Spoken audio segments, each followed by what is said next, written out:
आदर्श शिक्षक वह होता है जो न केवल विषय का ज्ञान देता है बल्कि छात्रों के मानसिक, भावनात्मक, सामाजिक और नैतिक विकास में भी सहायक। Hello everyone, welcome back to our YouTube channel Priyanka's mind square.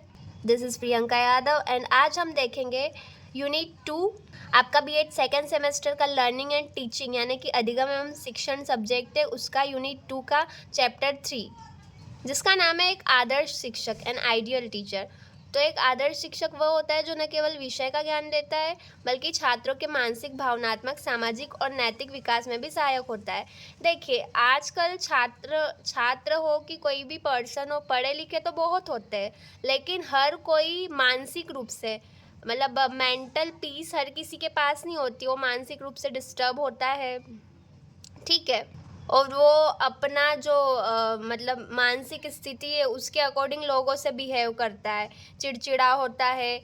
कुछ लोग मेंटली स्ट्रॉन्ग होते हैं, तो टीचर का काम होता है एक स्टूडेंट को मेंटली स्ट्रॉन्ग बनाना ताकि वो हर सिचुएशन को हैंडल कर सके, ठीक है। भावनात्मक यानी कि इमोशनल इंटेलिजेंस सिखाना भी एक शिक्षक का काम होता है। मतलब लोग इमोशनली इतने बह जाते हैं कि उनको सही और गलत में फ़र्क ही नहीं पता होता। उनके इमोशंस इतने हावी होते हैं, मतलब कोई जो होता है वो जल्दी गुस्सा हो जाता है, जल्दी हाइपर हो जाता है।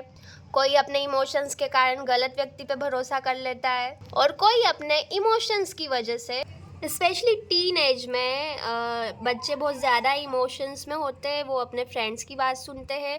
तो उस एज में इमोशनली बच्चा अगर उस पे इमोशनल कंट्रोल नहीं है या इमोशनल इंटेलिजेंस नहीं है तो वो रॉन्ग डायरेक्शन में भटक जाता है। समाज के साथ कैसे इंटरेक्ट करना है, बड़ों का सम्मान करना है, स्पेशली अपने पेरेंट्स का, और मतलब समाज में जितने भी व्यक्ति है, अगर कोई आपसे बड़ा आपके ऊपर गुस्सा करता है तो मैं भी हो सकता है कि उनके अंदर अपने इमोशंस को कंट्रोल करने की ताकत नहीं हो, लेकिन असली शिक्षा वही होती है जो इंसान को विनम्र बनाती है। मतलब जब एक इंसान वास्तव में शिक्षित होता है तो वो कैसी भी सिचुएशन हो हमेशा विनम्र बना हुआ रहता है। हाँ, ये बात है कि अगर कोई हिंसा करता हो या फिर आप सही हो फिर भी आपको गलत बताता हो तो फिर चाणक्य नीति अपनाना चाहिए, है ना। मतलब शिक्षा जो होती है एक तो व्यक्ति को विनम्र बनाती है, दूसरा सही को सही और गलत को गलत कहने की ताकत देती है ना। और नैतिक विकास, नैतिक मूल्यों का विकास करे शिक्षा बच्चों के अंदर। सच्चाई, ईमानदारी, चरित्र, बड़ों का सम्मान करना, दयालुता का भाव। तो अगर ये सारे नैतिक गुण इंसान में होंगे तो वो कभी गलत के सामने झुके नहीं गा। तो नैतिक मूल्यों का होना बहुत ज़्यादा ज़रूरी है इंसान के जीवन में। आजकल हम देख रहे हैं कि नैतिक मूल्य ख़त्म होते जा रहे हैं और उसी की वजह से इतने क्राइम होते हैं, भ्रष्टाचार होता है, पेपर लीक, ये वो सारी समस्याएं नैतिक मूल्यों की कमी की वजह से होती है। तो नॉलेज ऐसा देना चाहिए शिक्षक को कि बच्चे के रियल लाइफ में काम आए, मतलब वो अपना जो जीवन है, जीवन की समस्याएं, जीवन की चुनौतियाँ है, उनका डटकर सामना कर सके अपने ज्ञान के थ्रू, ठीक है। तो शिक्षक को चाहिए कि वो गुरु से मार्गदर्शक तक की भूमिका निभाए, ठीक है। तो आपको अपनी सिलेबस की शिक्षा के साथ साथ लाइफ का नॉलेज भी दे, ऐसे होना चाहिए एक आदर्श शिक्षक, ठीक है। अब बात करते हैं आदर्श शिक्षक के गुणों की। Qualities of an ideal teacher. Rabindranath Tagore ji ने कहा था कि एक शिक्षक तब तक वास्तविक अर्थों में शिक्षा नहीं दे सकता जब तक वह स्वयं न सीखता रहे। मतलब एक शिक्षक को चाहिए कि वो हमेशा हर दिन खुद को 1% इम्प्रूव करता रहे, खुद को अपडेट करता रहे। फ़ोन को भी जब हम अपडेट करते तभी वो सही से चलता है, ठीक है, नहीं तो हैंग हो जाता है। तो उसी तरह शिक्षक को भी हर दिन कुछ ना कुछ सीखना चाहिए, ठीक है। जो दीपक अपनी लौ को प्रज्वलित नहीं कर सकता वह दूसरे दीपक को प्रकाशित कैसे कर सकता है। तो बहुत सही बात कही थी रविन्द्रनाथ टैगोर जी ने, ठीक है।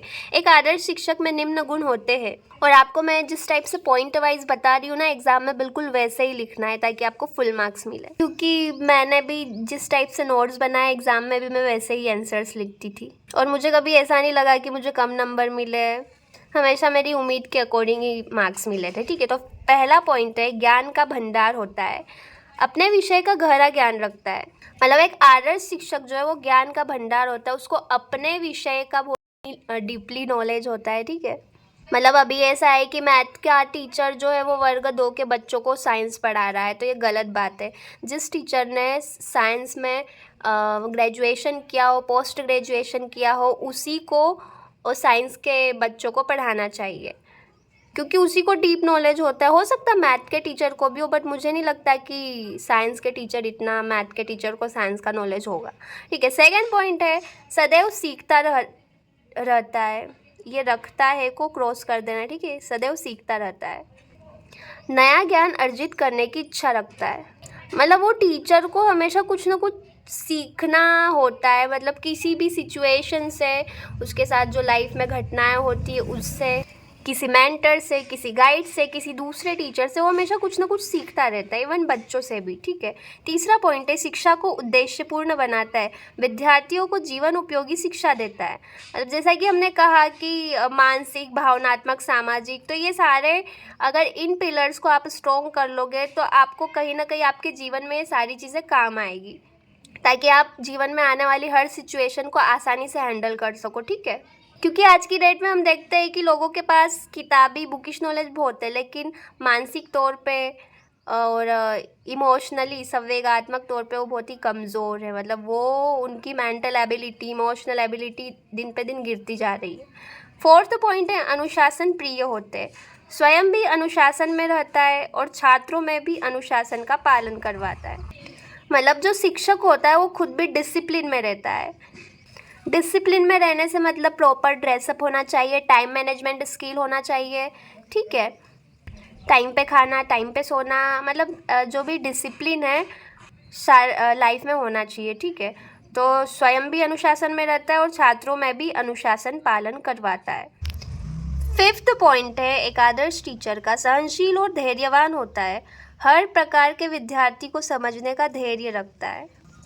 मतलब जो एक आदर्श टीचर जो होता है वो सहनशील और धैर्यवान होता है। जब मेरी पहली जॉब लगी थी प्री प्राइमरी में, तो कुछ बच्चे थे जो फास्ट लर्न करते थे, ठीक है, और कुछ बच्चे थे जो स्लो लर्नर्स थे। उनको 4 बार बताओ फिर भी उनको प्रॉपर आता ही नहीं था, तो मैं तो चिढ़ जाती थी, क्योंकि मैंने पहली बार मतलब बच्चों के साथ इतना इंटरेक्ट किया था, उनको पढ़ाया था। तो फिर मैंने मेरी सीनियर मैम से कहा, तो फिर मैम ने समझाया कि कोशिश करते रहो, धीरे धीरे वो सीख जाएंगे। मतलब थोड़ा पेशेंस बनाओ, एक टीचर को पेशेंस रखना चाहिए। फिर तब से मैं उनको कामली समझाने लगी, सिखाने लगी, उनको एक्स्ट्रा क्लास उनकी लेने लगी, तो फिर वो भी बाकी बच्चों की तरह सीखने लगे और वो भी एक अच्छे स्टूडेंट बन गए, उनको भी सब कुछ आने लगा। तो धैर्य बहुत ज़रूरी और सहनशीलता, कि अरे ये नहीं सीख रहा तो फिर भी हमको ऐसे चिढ़ नहीं करना है ना, अपना मानसिक संतुलन नहीं खोना है। ठीक है, फिर सिक्स्थ पॉइंट है समान व्यवहार करता है, सभी छात्रों से बिना भेदभाव के व्यवहार करता है। मतलब एक आदर्श शिक्षक वही होता है जिसके लिए सभी छात्र एक समान होते हैं। कोई फेवरेट स्टूडेंट नहीं होता कि ये अच्छी पढ़ती है या ये अच्छा पढ़ता है तो ही इज़ और she is my favourite student, नहीं, उनके लिए सारे स्टूडेंट समान होते हैं, है ना, किसी के बीच भेदभाव नहीं करता। सेवंथ पॉइंट है प्रेरणादायक व्यक्तित्व होता है, खुद के आचरण से छात्रों को प्रेरित करता है। कई बच्चे होते हैं जो टीचर को रोल मॉडल मानते हैं, तो वो प्रेरणादायक व्यक्तित्व होता है, टीचर की कॉपी करते हैं, चाहते हैं कि मैं इनके जैसा बनूं। ठीक है, तो खुद के आचरण से छात्रों को प्रेरित करता है, इंस्पायर करता है। फॉर एग्ज़ाम्पल, अगर एक टीचर झूठ बोलता हो, या फिर उसका कैरेक्टर अच्छा नहीं हो, या फिर वो गुस्सा करता हो, छोटी छोटी बातों पे गुस्सा हो जाता हो, तो फिर वो बच्चों को इंस्पायर कैसे करेगा? तो अगर वो बच्चों को प्रेरित करना चाहता है तो पहले सारी अच्छी क्वालिटीज़ वो टीचर के अंदर होना ज़रूरी है। ठीक है, और ये क्वेश्चन लॉन्ग में 10 मार्क्स के क्वेश्चन में भी पूछ सकते हैं और 5 मार्क्स, 4 और 5 मार्क्स में भी। तो इसको अच्छे से प्रिपेयर करना और बहुत अच्छे से लिखना है, इजी, लेकिन सिस्टमेटिक लिखोगे तो फुल मार्क्स मिलेंगे। फिर 8th पॉइंट है भावनात्मक रूप से संवेदनशील होता है, विद्यार्थियों की भावनाओं को समझता है। मतलब जो स्टूडेंट्स के इमोशंस है उनको समझता है। फॉर एग्ज़ाम्पल, अगर कोई स्टूडेंट चाहकर भी अपनी स्टडीज़ पे फोकस नहीं कर पा रहा है तो उसके साथ टीचर बात करते हैं, उसके घर की सिचुएशन जानते हैं कि क्या समस्या है, क्या चल रहा है इसकी लाइफ में, क्यों नहीं फोकस कर पा रहा है, क्यों नहीं कॉन्सेंट्रेट कर पा रहा है। तो एक आदर्श शिक्षक भावनात्मक रूप से संवेदनशील होता है। ठीक है, फिर 9th पॉइंट है सृजनशील और नवाचारी होता है, पढ़ाने के नए नए तरीके अपनाता है। देखिए पहले ब्लैक बोर्ड पे मतलब ब्लैक बोर्ड और चौक के द्वारा पढ़ाते थे, ठीक है, और यूट्यूब पर भी मैक्सिमम टीचर्स ने ब्लैक बोर्ड और चौक से या फिर वाइट बोर्ड और मार्कर के साथ पढ़ाना स्टार्ट किया था। लेकिन अभी कई सारी टेक्नोलॉजीज़ आ गई है, जैसे स्मार्ट बोर्ड, ठीक है, लैपटॉप से प्रेजेंटेशंस बनाकर पढ़ाना। तो जैसे जैसे टेक्नोलॉजीज़ बढ़ी वैसे वैसे टीचर्स ने भी खुद को अपडेट करके नए नए तरीक़ों से पढ़ाना स्टार्ट किया, एक्टिविटीज़ के थ्रू, कई सारी टीचिंग मेथड्स का यूज़ करके। तो टीचर जो है वो क्रिएटिव, सृजनशील और नवाचारी होता है, इनोवेटिव, ठीक है, पढ़ाने के नए नए तरीके अपनाता है, एक आदर्श शिक्षक। 10th पॉइंट है संचार कौशल में निपुण होता है, स्पष्ट, प्रभावी और आत्मीय भाषा में बात करता है। एक आदर्श शिक्षक की कम्युनिकेशन स्किल्स भी अच्छी होती है। हाँ, वो अगर नया टीचर होगा तो मैं भी हो सकता है उसकी स्किल्स अच्छी नहीं हो, लेकिन इंसान कर कर के सीखता है ना। तो एक्सपीरियंस है उसकी, संचार कौशल जो है, कम्युनिकेशन स्किल, स्पष्ट, प्रभावी और आत्मीय भाषा में वो बात करते हैं, ठीक है। 11th पॉइंट है सकारात्मक सोच रखता है, विद्यार्थियों में आशा और आत्मविश्वास जगाता है। मतलब ऐसा नहीं कि निराश हो जाता है, पॉजिटिव माइंडसेट रखता है टीचर, एक आदर्श टीचर, ठीक है। अब अभी इतनी गर्मी है और ऊपर से हमारे प्रैक्टिकल एग्ज़ाम्स थे, तो एग्ज़ाम ख़त्म होते थे तो हम दोपहर के 2-3 बजे घर वापस आते थे। तो उस वजह से मुझे लपट लग गई, फीवर हो गया, सिर दर्द होने लगा और तो और ऑक्सीजन की कमी महसूस होने लगी। मतलब ऐसा फील हो रहा था, मतलब उस टाइम पे मैं नेगेटिव सोच भी रख सकती थी कि अब ऑक्सीजन नहीं मिल रही है, क्या करूँ अब, तो मतलब वो नेगेटिव थॉट्स। लेकिन रात के 9 बजे थे, मैंने डॉक्टर को कॉल किया तो फिर उन्होंने बोला कि मम्मी को बोलो कि वो ठंडे पानी की पट्टियाँ करे और जो मेरे पास बुखार की गोली थी जो डॉक्टर ने ही दी थी, शायद 6-7 महीने हो गए थे, तो वो ले लो। तो वो मैंने खाई, मम्मी ने ठंडी पट्टियाँ की और फिर लंबी लंबी सांसें ली मैंने ताकि ऑक्सीजन प्रॉपर मिले मुझे। ग्लूकोज भी लिया, फिर जाके मुझे थोड़ा अच्छा फील हुआ। और फिर उन्होंने बोला कि अगर ठीक हो जाते हो ठीक, नहीं तो फिर सुबह मॉर्निंग में आ जाना क्लिनिक पे। तो ऐसा है कि कई सारी सिचुएशंस आती है, मतलब जब ना चाह के भी हमारे दिमाग में नेगेटिव थॉट्स आते हैं, लेकिन उन नेगेटिव थॉट्स को पॉजिटिव थॉट्स में चेंज करना हर व्यक्ति का काम होता है, ठीक है, क्योंकि नेगेटिव सिचुएशंस तो हर किसी की लाइफ में आती है। तो मेरी मम्मी ने मेरे को बोला कि अब जब तक तू ठीक नहीं हो जाती क्या, कि अब 1 महीने तक यूट्यूब पे एक भी वीडियो मत बनाना, क्योंकि बोलने में इतनी एनर्जी लगती है और बोलने में ही तेरी ऑक्सीजन जाती है। लेकिन फिर भी मैं बना रही हूँ क्योंकि इसी पर्पस के सहारे तो मैं जी रही हूँ। ठीक है, क्योंकि यूट्यूब पे वीडियो बनाना मुझे एक अलग ही एनर्जी देता है, ठीक है। तो देखिए सकारात्मक सोच रखता है एक आदर्श शिक्षक, है ना। अगर वो पॉजिटिव होगा तो फिर विद्यार्थियों में भी होप जगेगी, मतलब विद्यार्थी होपलेस नहीं होंगे। अगर टीचर ही होपलेस हो जाएगा तो फिर स्टूडेंट पे क्या असर पड़ेगा, है ना। और आत्मविश्वास जगाता है, ठीक। फिर 12वां पॉइंट है शिक्षण को रोचक बनाता है, उदाहरणों, कहानियों और गतिविधियों से पढ़ाता है ना। फिर 13वां पॉइंट है शारीरिक और मानसिक रूप से स्वस्थ रहता है, अपने स्वास्थ्य और ऊर्जा का ध्यान रखता है। देखो मानसिक रूप से स्वस्थ रहने के लिए आपको सारे थॉट्स एक डायरी में लिखना चाहिए, ठीक है। अगर आपके साथ किसी ने आप जैसा सोचते हो उसके अकॉर्डिंग बिहेव नहीं किया, या सिचुएशन आपके अकॉर्डिंग नहीं थी, तो वैसे लोगों को आपको माफ़ कर देना चाहिए अपनी मेंटल पीस के लिए, ठीक है। और शारीरिक रूप से भी स्वस्थ रहना ज़रूरी है, थोड़ा बहुत योग करो, है ना, अनुलोम विलोम, ताकि ऑक्सीजन की प्रॉपर मात्रा रहे।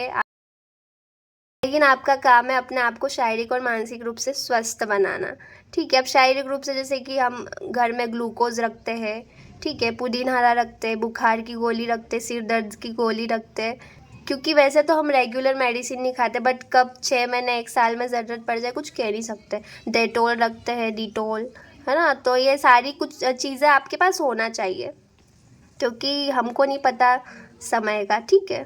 तो आपके शारीरिक और मानसिक रूप से, अगर टीचर शारीरिक और मानसिक रूप से स्वस्थ रहेगा, वही अपने बच्चों को भी एडवाइस देगा, टिप्स देगा कि कैसे स्वस्थ रहा जाए, कैसे अपनी एनर्जी बढ़ाई जाए, है ना, एनर्जेटिक रहा जाए।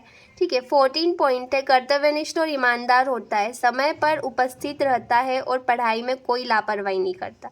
कर्तव्यनिष्ठ और ईमानदार, ये देखिए ये नैतिक मूल्य है। ठीक है, कर्तव्यनिष्ठ और ईमानदार, टाइम पर उपस्थित रहता है, पढ़ाई में कोई लापरवाही नहीं करता। 15 पॉइंट है, विद्यार्थियों को आत्मनिर्भर बनाता है, केवल पाठ्यक्रम नहीं जीवन के गुण सिखाता है। तो कमेंट में बताइएगा क्या आपको मेरी इस वीडियो से कोई ना कोई जीवन का गुण सीखने को मिला, अपनी लाइफ की क्वालिटी। तो कमेंट कीजिएगा और अच्छे से अपनी एग्ज़ाम्स की प्रिपरेशन कीजिएगा, अपना ध्यान रखिएगा। Okay, so do like, subscribe and share.